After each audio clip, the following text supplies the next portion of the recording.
मैं वर्षा आपके अपने यूट्यूब चैनल वर्षा एजुकेशन पॉइंट में एक बार फिर से स्वागत करती हूं। दोस्तों कैसे हैं आप? आशा करती हूं स्वस्थ होंगे, अच्छे होंगे, आपकी स्टडी अच्छी चल रही होगी। तो दोस्तों हम लोग आज की क्लास में अपने एकांकी विधा को जो भी प्रैक्टिस सेट हम लोग सॉल्व कर रहे थे उसको कंटिन्यू करेंगे। लगभग हम लोगों ने 22 प्रश्नों को जो है हल किया है व्याख्या सहित, और आज जो है एकांकी से ही संबंधित 23वां जो है प्रश्न हम लोग सॉल्व करने वाले हैं। ठीक है, तो जो लोग भी वीडियो नहीं देखे होंगे एकांकी विधा की तो जाके वो वीडियो ज़रूर देख लें। बहुत ही ज़्यादा आप लोग के तैयारी में हेल्पफुल होगी, और उसमें मैंने बहुत ही अच्छे से जो है समझाया हुआ भी है कि किस तरीके से आप लोग को उसमें कवर करना है। हालांकि ज़्यादा बड़ा तो नहीं है एकांकी विधा, लेकिन फिर भी यहाँ से भी प्रश्न बनते हैं और गलतियाँ भी होती हैं, क्योंकि बहुत ही महत्वपूर्ण जो है एकांकिका जिनको हमें पढ़ना बहुत ज़रूरी है, तो उनकी भी रचनाओं को नज़रअंदाज नहीं कर सकते हैं। इसलिए जो है इसको भी अच्छे से आप लोग देखते हुए चलिए। तो आज का 23वां प्रश्न है कि असंगत युग्म का चयन करना है। ठीक है, तो ये मिलान वाले प्रश्न है। मिलान वाले प्रश्न ये भी फ़ायदा रहता है कि चार के चारों हम लोग को समझ में आ जाएंगे। ठीक है, तो देखिए पहला है मयूर पंख। मयूर पंख ये है एकांकी, ये दिया हुआ एकांकी का डॉक्टर राम कुमार वर्मा जी का, बिल्कुल सही है, मयूर पंख इन्हीं का ही है। फिर दूसरा है आदिम युग। आदिम युग किसका है? आदिम युग उदय शंकर भट्ट जी का है, यह भी बिल्कुल सही है दोस्तों। फिर है तीसरा अंडे के छिलके। अंडे के छिलके जो है मोहन राकेश जी का है, ये भी सही है। ठीक है, और चौथा है मिट्टी का शेर, ये सुदर्शन जी का दिया हुआ है, तो ये वाला ऑप्शन जो है असंगत है। ठीक है, सुदर्शन जी का यह नहीं है। सुदर्शन जी का क्या है? एक बहुत ही महत्वपूर्ण है राजपूत की हार। राजपूत की हार ये सुदर्शन जी का एकांकी है। ठीक है, बाकी अंडे के छिलके, मोहन राकेश, आदिम युग, उदय शंकर भट्ट और मयूर पंख डॉक्टर राम कुमार वर्मा जी का। अगला प्रश्न है दोस्तों प्रतिभा का विवाह। प्रतिभा का विवाह एकांकी के लेखक कौन है? धर्मवीर भारती, भुवनेश्वर, सुदर्शन या मार्कंडे? तो देखिए भुवनेश्वर जी का यह एकांकी है। ठीक है, तो ये सही हो जाएगा। और भुवनेश्वर जी का जो यह प्रतिभा का विवाह है ना, वह जो है किस एकांकी का संग्रह है? देखिए कारवां है इनका, भुवनेश्वर जी का बड़ा ही प्रसिद्ध है। कारवां के अंतर्गत जो है कारवां एक एकांकी संग्रह है, इनमें जो है कुल 5 एकांकी हैं। नोट कर लीजिएगा आप लोग, इसमें जगह नहीं हो और इसमें मैं लिख भी नहीं पाऊँगी सही से, आप लोग को समझ में नहीं आएगा। तो जो कारवां एकांकी संग्रह है भुवनेश्वर जी का, उनमें 5 एकांकी हैं। पहला है श्यामा। ठीक है, श्यामा एक वैवाहिक विडंबना। ठीक, दूसरा है एक साम्यहीन साम्यवाद। तीसरा है तान। चौथा है प्रतिभा का विवाह, जो कि अभी यह प्रश्न में दिया हुआ है। और 5वां है लॉटरी। देखिए ये तो आप लोग को पता चल गया कि प्रतिभा का विवाह जो है एकांकी भुवनेश्वर जी का है, लेकिन अगर बाय द वे प्रश्न पूछ ले कि कारवां एकांकी संग्रह में कौन सा नहीं है, कौन सा एकांकी, तो 5 के पाँचों आप लोग को याद रखना है, जिनमें से प्रतिभा का विवाह है यह, फिर लॉटरी है, तान है, एक साम्यहीन साम्यवाद, श्यामा एक वैवाहिक विडंबना। तो दोस्तों जो है ये आप लोग जो है अच्छे से आई होप नोट कर लिए होंगे। अगला है कि कौन सी एकांकी विनोद रस्तोगी की है? पहला ऑप्शन है रेशमी टाई, दूसरा है मिट्टी का शेर, तीसरा है बहू की विधा और चौथा ऑप्शन है दीवू, है ना। तो इसका जो है करेक्ट आंसर हो जाएगा बहू की विधा। कौन सी एकांकी विनोद रस्तोगी जी की है? तो बहू की जो विधा है वह विनोद रस्तोगी की एकांकी है। फिर अगला प्रश्न है कि बीमार का इलाज एकांकी किसकी है? पहला ऑप्शन है राम कुमार वर्मा, उदय शंकर भट्ट, उपेंद्र नाथ अस्क और मोहन राकेश। तो इसका सही आंसर हो जाएगा उदय शंकर भट्ट। क्लियर, बीमार का इलाज एकांकी उदय शंकर भट्ट और विनोद रस्तोगी का बहू की विदा, ये सब बहुत ही महत्वपूर्ण है। फिर अगला है कि औरंगजेब की आखिरी रात एकांकी किसकी है? राम कुमार वर्मा, जगदीश चंद्र माथुर जी, सुदर्शन या जीपी श्रीवास्तव? ठीक है, तो ये जो है औरंगजेब की आखिरी रात जो है राम कुमार वर्मा जी की यह है एकांकी। ठीक है, तो अगला प्रश्न है कि राजपूत की हार एकांकी। देखिए अभी मैंने नाम लिया था, जो अभी सबसे पहला प्रश्न था असंगत उसमें करना था। तो राजपूत की हार एकांकी के लेखक हैं कौन? जैनेन्द्र, सुदर्शन, विष्णु प्रभाकर या भगवती चरण वर्मा जी? तो राजपूत की हार एकांकी सुदर्शन जी का यह। फिर अगला है कि भगवती चरण वर्मा एकांकी, भगवती चरण वर्मा का एकांकी कौन सा है इसमें? पहला ऑप्शन है सबसे बड़ा आदमी, दूसरा है चतुष्पथ, तीसरा है पंचभूत, चौथा ऑप्शन है स्वर्ग की झलक। तो भगवती चरण वर्मा का जो एकांकी है वह है सबसे बड़ा आदमी। ठीक है, इनकी जो है 3 एकांकी है, सबसे बड़ा आदमी, मैं और केवल मैं, और 2 कलाकार। ठीक है, और जिनमें मैं सबसे बड़ा आदमी बहुत बार पूछा गया है और 2 कलाकार। क्लियर। अगला जो है प्रश्न है कि काम सौंदर्य चेतना को लेकर लिखने वाला एकांकीकार कौन है? बहुत ही महत्वपूर्ण, इसको जितने भी ना कॉन्सेप्चुअल प्रश्न हैं वो तो आप लोग जो है अच्छे से पढ़ा करिए, क्योंकि रचनाएं सब लोग पढ़ के जाएंगे। ऐसा तो है नहीं जो एग्ज़ाम में बैठेगा कुछ ही लोग छोड़ के बाकी सब तो अपनी मेहनत करेंगे, लेकिन अब सबको बीट करने के लिए कुछ अलग से और अच्छे से पढ़ाई करनी पड़ेगी। ठीक है, तो देखिए कितना अच्छा प्रश्न कॉन्सेप्चुअल बेस का आ गया कि काम सौंदर्य चेतना को लेकर लिखने वाला एकांकी। पहला ऑप्शन है भुवनेश्वर, दूसरा है धर्मवीर भारती, और तीसरा है अश्क, चौथा है माथुर। तो ये जो है भुवनेश्वर जी थे, वह काम सौंदर्य को लेकर लिखने वाले एकांकीकार थे। ठीक है, तो ये जो है आप लोग याद रखिएगा। हालांकि जो भुवनेश्वर जी थे उन्होंने जो है अपने एकांकियों में आसपास की ज़िंदगी और मतलब जो अपने आसपास की उनके मतलब थी वातावरण अनेक परतों को लेकर, हाँ ये सब जो है उसको देख के उन्होंने ज़्यादातर लिखा हुआ है।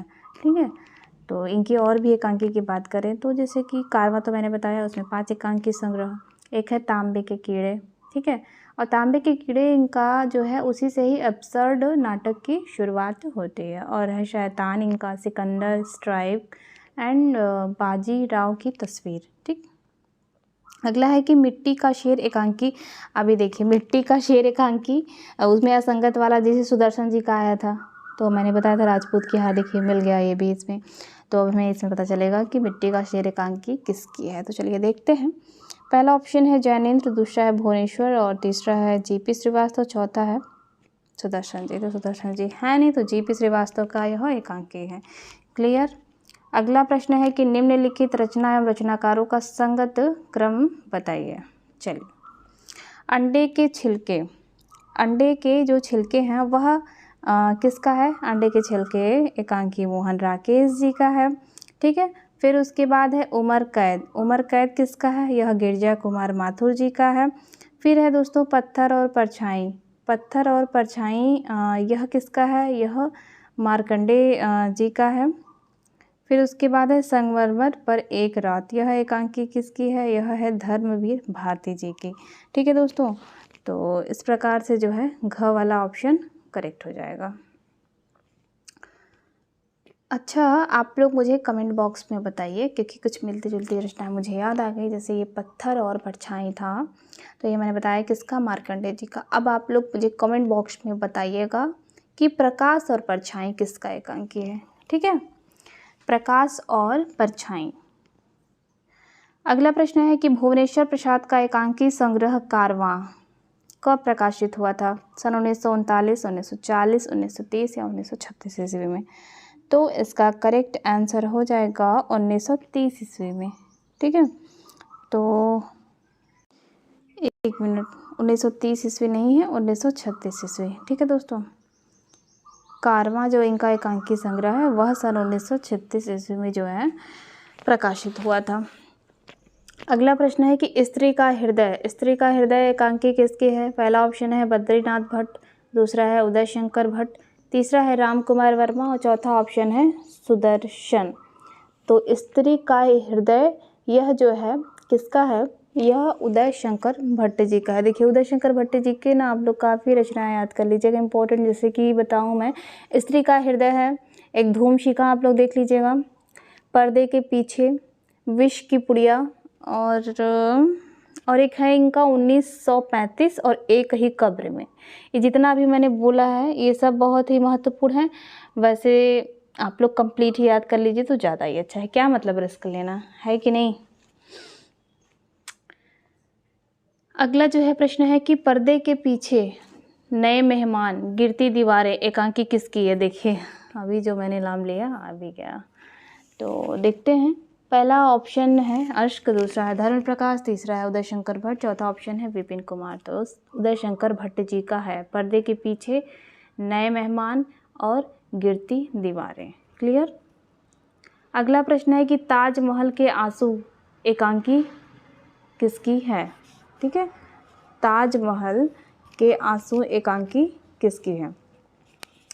पहला ऑप्शन है लक्ष्मी नारायण लाल, दूसरा है विष्णु प्रभाकर, तीसरा है भुवनेश्वर, चौथा है धर्मवीर भारती। तो इसका जो है करेक्ट आंसर क्या हो जाएगा? इसका एक आंसर हो जाएगा दोस्तों लक्ष्मी नारायण लाल। अगला प्रश्न है कि तांबे के कीड़े स्ट्राइक एकांकियों के रचनाकार। तो पहला ऑप्शन है जैनेन्द्र, दूसरा है भगवती चरण वर्मा, तीसरा है रमेश बख्शी और चौथा है भुवनेश्वर। तो तांबे के कीड़े स्ट्राइक एकांकियों के रचनाकार कौन है? तो हैं भुवनेश्वर। क्लियर। अगला जो है प्रश्न है कि असंगत युग्म छाटिए, असंगत युग्म छाटना है। तो देखते हैं हम लोग। ईद और होली, ईद और होली जो है रचना किसकी है? सेठ गोविंददास जी की है। यह जो है बिल्कुल सही है। ईद और होली किसकी है? सेठ गोविंददास की है। सेठ गोविंददास की भी बहुत सारी हैं दोस्तों, जैसे कि सप्तरश्मि, एकादशी, स्पर्धा, मानव मन, मैत्री, मतलब इनका इम्पॉर्टेंट ही है। मैं क्या बताऊँ, इनका सारा इम्पॉर्टेंट है, आप लोग देख लीजिएगा। फिर उसके बाद है दीबू सुदर्शन जी का, ये बिल्कुल गलत है। इनका तो है राजपूत की हार। फिर है पर्दा उठाओ पर्दा गिराओ, यह उपेंद्रनाथ अश्क जी का है, बिल्कुल सही। कश्मीर का कांटा मृदालाल वर्मा जी का। तो इस प्रकार असंगत युग्म कौन सा हो गया भाई? ख वाला ऑप्शन। अगला प्रश्न है कि जो है असंगत युग्म का चयन कीजिए, इसमें भी है तो देखते हैं। विष्णु प्रभाकर जी का है इसमें, क्या वह दोषी था? तो यह सही है, विष्णु प्रभाकर जी का ही है। ठीक है, क्या वह दोषी था। फिर उसके बाद दूसरा है कि उपेंद्रनाथ अश्क, उपेंद्रनाथ अश्क है, शाप को जुकाम है, ये भी बिल्कुल सही है। फिर है जगदीश चंद्र माथुर की रचना कलिंग विजय, मोस्ट इम्पोर्टेंट है। ठीक है, और उपेंद्रनाथ अश्क जी का है यह सबसे बड़ा आदमी, ये वाला ऑप्शन गलत है। ठीक है, ये जो है इनका नहीं है। तो सबसे बड़ा आदमी किसका मैंने अभी बताया, इसके पहले हम लोगों ने प्रश्न सॉल्व किया, भगवती चरण वर्मा जी का।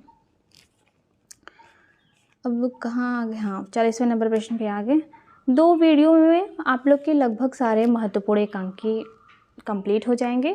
ठीक है, इससे ज़्यादा नहीं, क्योंकि एकांकी जो है बहुत ही छोटा ही है। तो जैसे एक इसके पहले जो वीडियो थी वो और आज की वीडियो में जितने भी महत्वपूर्ण प्रश्न हैं वो आपके कंप्लीट हो जाएंगे। 40वां नंबर प्रश्न है कि नाटक बहुरंगी के लेखक हैं। पहला ऑप्शन है लक्ष्मी नारायण लाल, दूसरा है मोहन राकेश, तीसरा है हरिकृष्ण प्रेमी, चौथा है विष्णु प्रभाकर। तो इसका सही आंसर हो जाएगा लक्ष्मी नारायण लाल जी। ठीक है, अगला है प्रश्न आपस का समझौता एकांकी के रचनाकार हैं। पहला ऑप्शन है अमृतलाल नागर, दूसरा है उपेंद्रनाथ अश्क, तीसरा है गोविंद वल्लभ पंत, चौथा ऑप्शन है मोहन राकेश। तो आपस का समझौता एकांकी के रचनाकार हैं, कौन है भाई?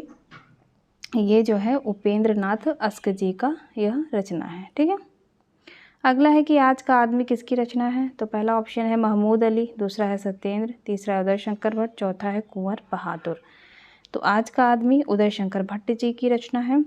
फिर है दोस्तों अगला कि व्यथित हृदय का पुण्य फल एकांकी किसकी है। सत्येंद्र जी की है, राधा कृष्ण मिश्र, कमलाकांत वर्मा और दूसरा महमूद अली। तो व्यथित हृदय का पुण्य फल एकांकी जो है यह है सत्येंद्र जी की रचना। अगला है कि भोर का तारा, मोस्ट इम्पॉर्टेंट, भोर का तारा किसका है? हरिकृष्ण प्रेमी जी का, जगदीश चंद्र गुप्त माथुर का और भुवनेश्वर जी का या भगवती चरण वर्मा। तो भोर का तारा जगदीश चंद्र माथुर जी की एकांकी है। अगला प्रश्न है कि निष्ठुर न्याय एकांकी के रचनाकार हैं। पहला ऑप्शन है भुवनेश्वर, दूसरा है राम कुमार वर्मा, तीसरा है विनोद रस्तोगी, चौथा ऑप्शन है हरिकृष्ण प्रेमी। तो निष्ठुर न्याय एकांकी हरिकृष्ण प्रेमी जी का है। अगला प्रश्न है कि सदगति तथा अन्य नाटक मूलतः प्रेमचंद्र की कहानियों के नाट्य रूपांतर का संग्रह है। यह नाटक रूपांतर किसने किया है? चित्रा मुद्गल ने, देवेंद्र नाथ अंकुर ने, विष्णु प्रभाकर ने, नेमीचंद्र जैन ने। तो इसका करेक्ट आंसर हो जाएगा चित्रा मुद्गल ने। अगला जो है प्रश्न है कि वेटिंग रूम एकांकी संकलन किसका है। पहला ऑप्शन है तेजपाल चौधरी, दूसरा है अमरनाथ चौधरी, तीसरा है वसंत कुमार परिहार, चौथा है वीरेंद्र मिश्र। तो इसका सही आंसर हो जाएगा तेजपाल चौधरी। दोस्तों लगभग हम लोग के बहुत सारे महत्वपूर्ण प्रश्न हो चुके हैं एकांकी विधा के 2 वीडियो में कंप्लीट। सारे आप लोग प्रश्नों को एक बार और अच्छे से देख लीजिएगा, ठीक है दोस्तों। तो ठीक है, आज की क्लास इतना ही। अच्छे से पढ़ाई करते रहिए आप लोग। तब तक के लिए धन्यवाद। और जो मैंने पूछा है, ठीक है, प्रकाश और परछाई यह किसका एकांकी है, तो आप लोग कमेंट बॉक्स में ज़रूर बताइएगा।